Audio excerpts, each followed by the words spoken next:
Voilà, merci beaucoup. Alors, les membres de l'ONG Grâce OP avec le président Paul Mavakala. Le président Paul, bonjour président. Bonjour. Bon début de week-end. Hein? Bon début de week-end, merci pareillement. Qui m'y est allé, président Paul? Qui m'y est allé, mon conducteur au bâtiment. Ok, très ravi. Il y a Rosario, dans la rubrique Réalité Quinoise, dans le groupe Mobimba ONG Grâce OP. Président Paul a Mobali, mais ONG dans la combo, il y a moi aussi Grâce OP. Oui, ONG Nabiso Combo Nango Évolution Maman Grâce Hope. Ok. Donc, Maman Grâce, ce combo à Maman Nangai, Diende, Azali, initiatrice, il y a ONG Rana, Namakanisi, Natoli, Nende, inspiration, il y a que ça ONG Hope. Hope qui veut dire simplement espoir. Donc, on peut ça espoir. Donc, maman peut ça que espoir que lobby et que ça malam. Il y a un monde qui a ça comme vous avez ONG. Il y a l'autre qui s'en a OP.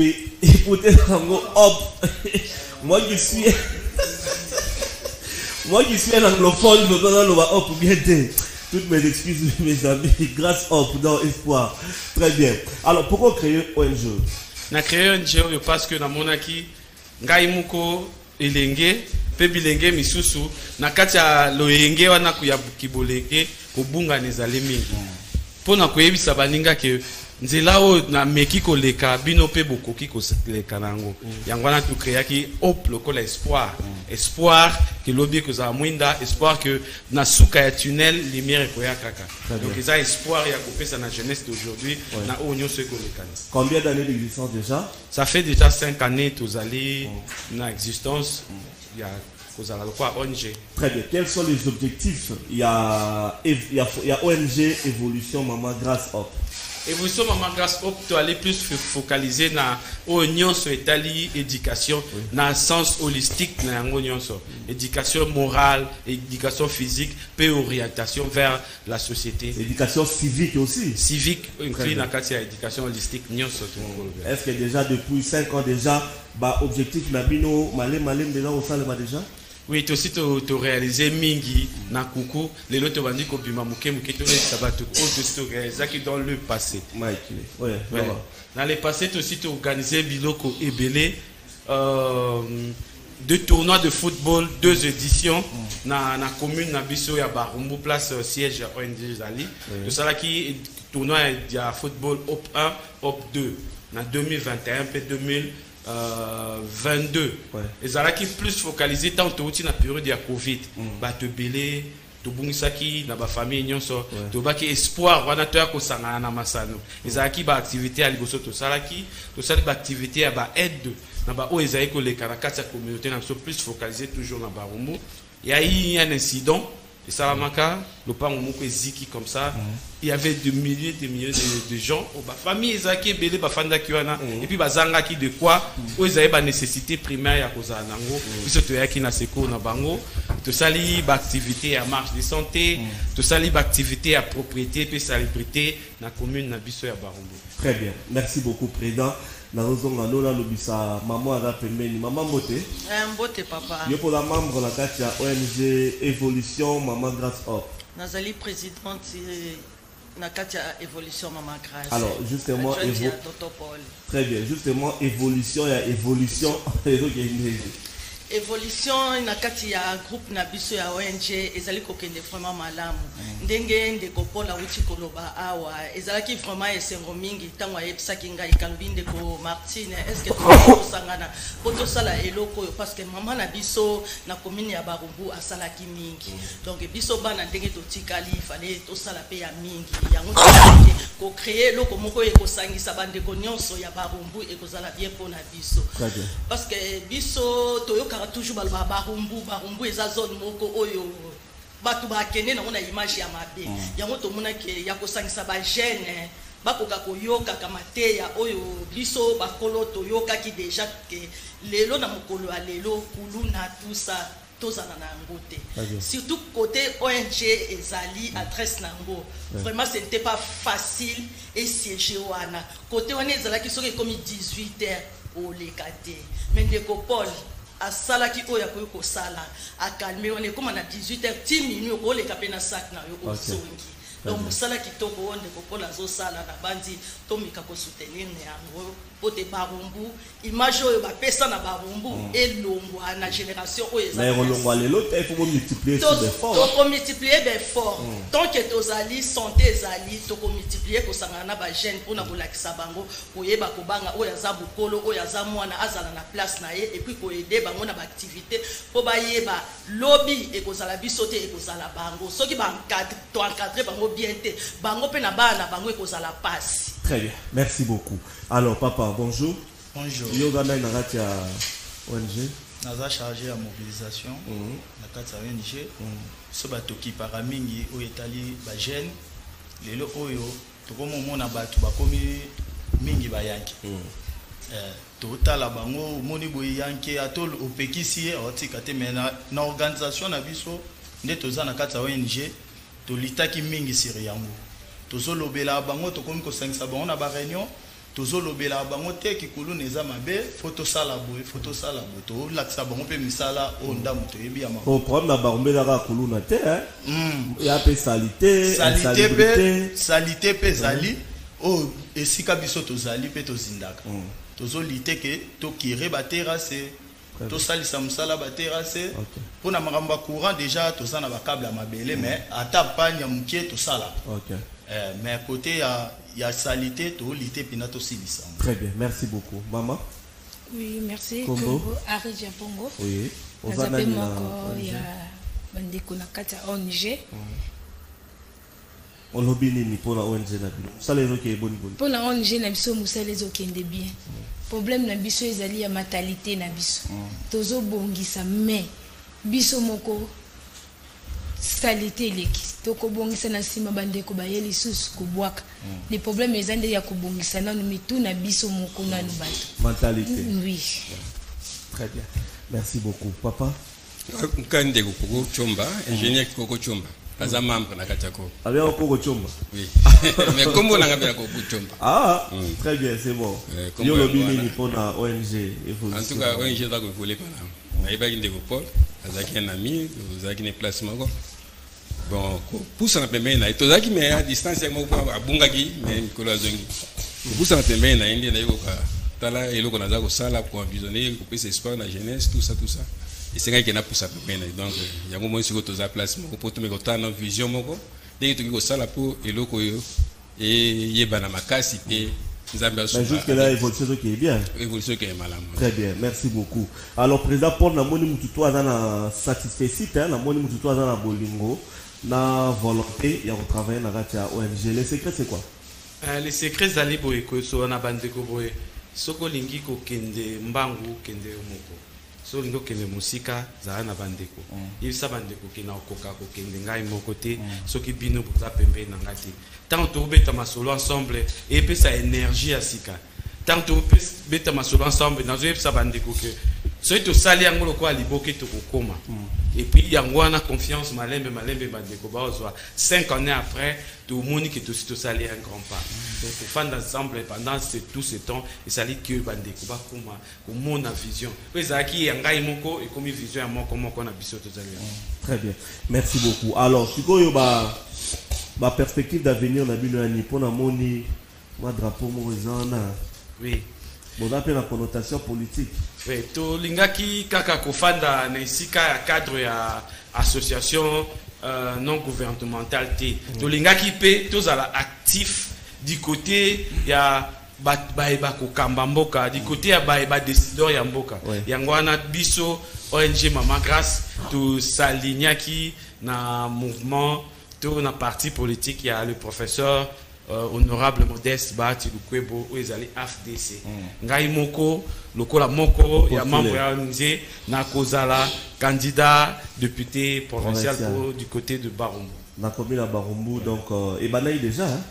Et si déposer depuis la candidature ils ont envoyé toujours ça la préparation à dossier en Italie makambo côté politique ya parti. Yo soit là pour renflouer la caisse ya ONG. Pas nécessaire. Ko utiliser ces formes et qu'on a pas conviction.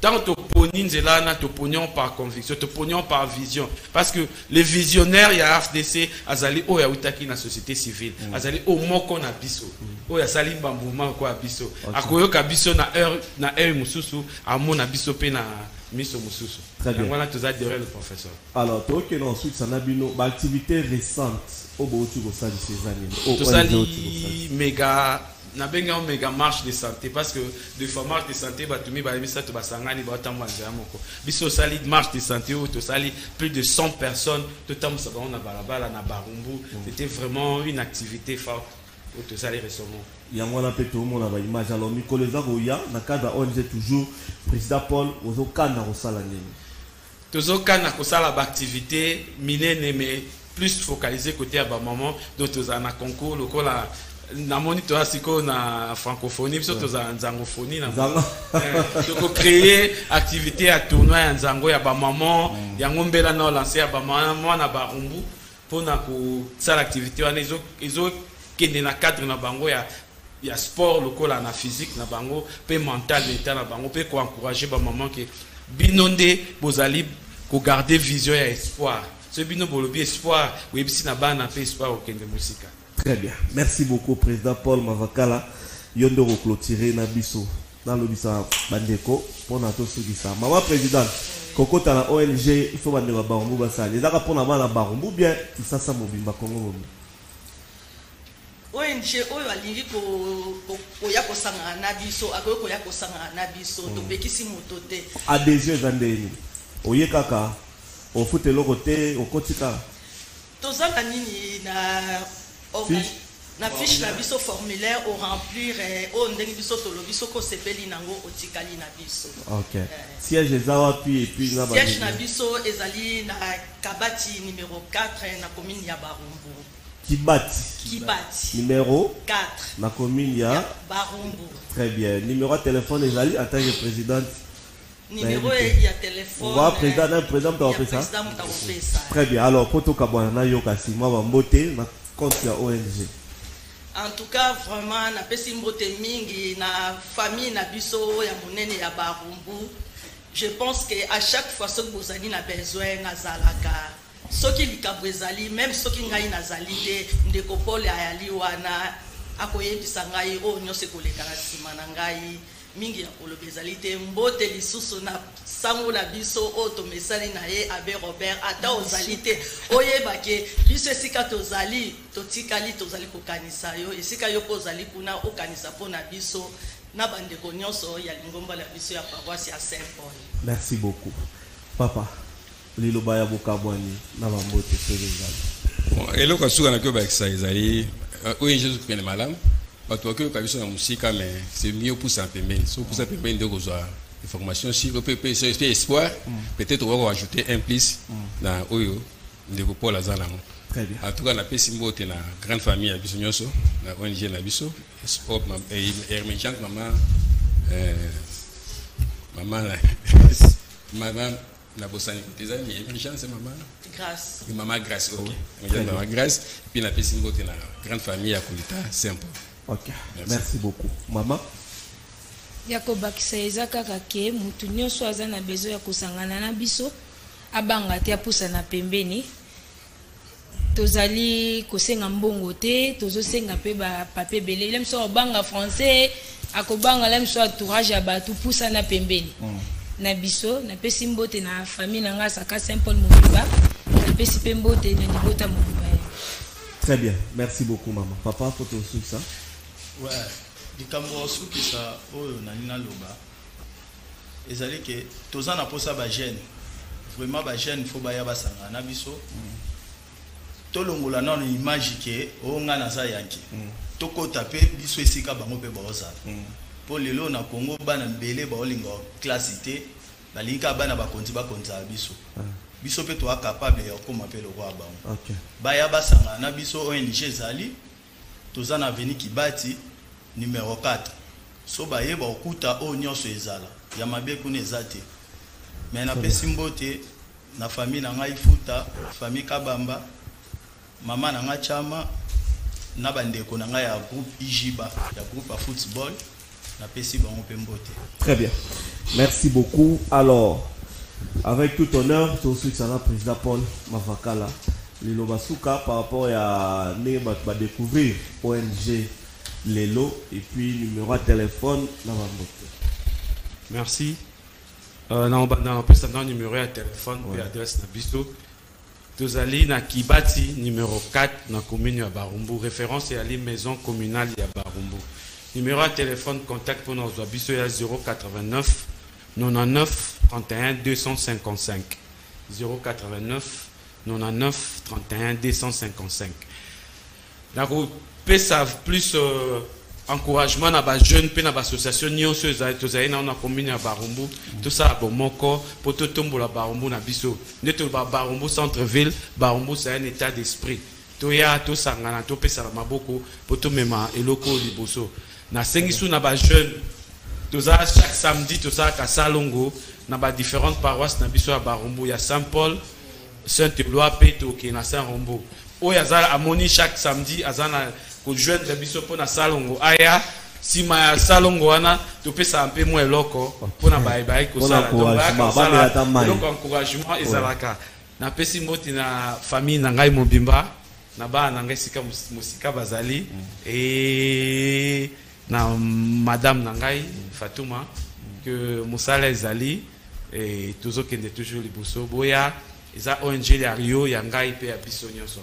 Tout Barumbu derrière, tout Barumbu aussi derrière moi pour la députation nanga ya député provincial ya Kinshasa na compte ya Barumbu na Pesimbote na autorité morale na biso l'honorable le professeur Modeste Bahati Lukwebo P na fédéral na biso ya Lukunga 2 Bertin Makidoko. Merci beaucoup. Très bien. Merci beaucoup président Paul Mavakala avec les membres de l'ONG Évolution Mama Grace Hop. J'espère que le message est très très bien et qu'à chaque fois vous avez besoin de le cas vers Matazali ou Anamona Barumbu à un message sans problème. Merci. Merci à vous et puis Gamba Nanabiso.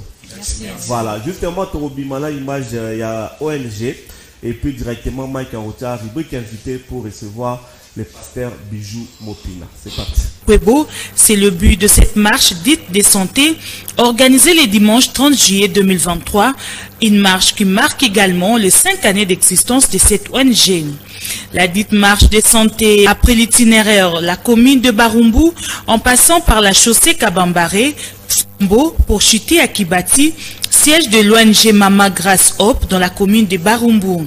Sur place à Kibati, ces natifs de Barumbu et potentiel candidat à la députation provinciale pour les comptes de l'AFDC a appelé le jeune de sa municipalité à la prise en charge collective pour un choix judicieux lors du scrutin de 2023.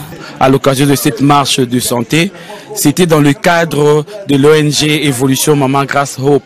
Hope qui veut dire simplement espoir. Nous donnons l'espoir à la jeunesse que demain pourra être meilleur si nous travaillons à synergie ensemble. C'était aussi une façon de montrer la force de mon parti, la force de notre parti avec l'honorable Modeste Bahati Lukwebo l'AFDC, que nous devons faire un changement réel pour la République démocratique du Congo.